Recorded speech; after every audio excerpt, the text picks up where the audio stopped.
I've been on the ground specifically. I've spoken to witnesses. It's state security officers killing people. The government is denying everything. They are denying liability. They are denying being involved.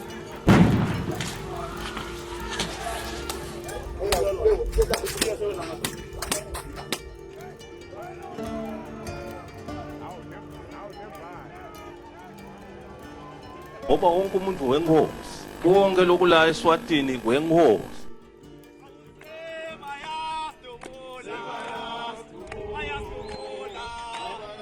In May, a University of Eswatini student by name of Thabani Ngomonye died allegedly at the hands of police officers.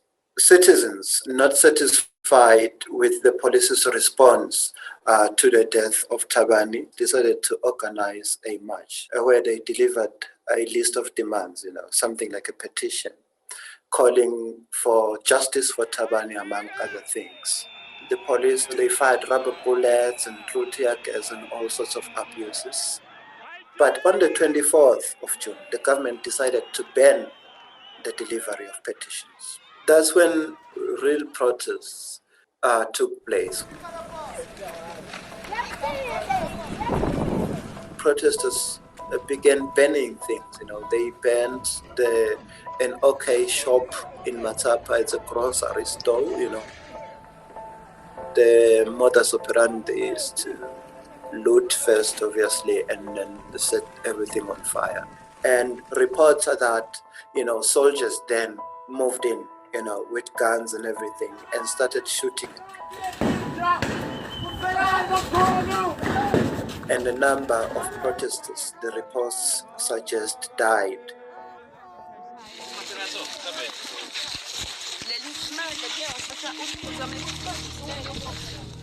It is state security forces, and by state security forces, I mean the police, it is soldiers, it is members of the correctional services. They come as a group, they fire warning shots, and then they target just one person from the group. Then they just shoot just one person, especially the people shot in the afternoon and along the roads. And then they get out of there really fast.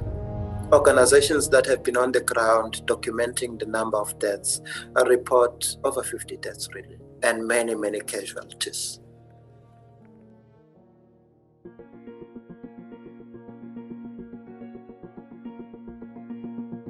The Constitution itself gives the king absolute powers over the three spheres of government, over the executive, over the legislature, and over the judiciary. He has business interests everywhere. He clashes with citizens all the time. The king and his family lives lavishly. They buy expensive watches and expensive apparel. They buy Rolls Royces, all while the majority of Eswatini citizens live below the poverty line.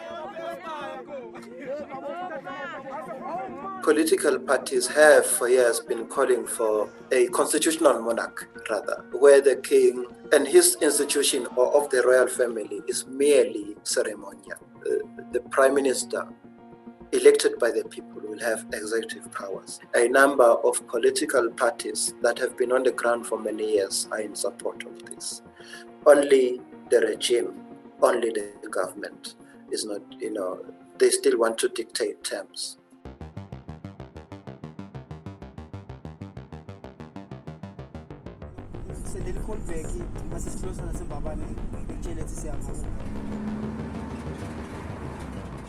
Were thrown into holding cells. No word from any police officer as to our fate and as to why we were being held. And so I requested to speak to a lawyer.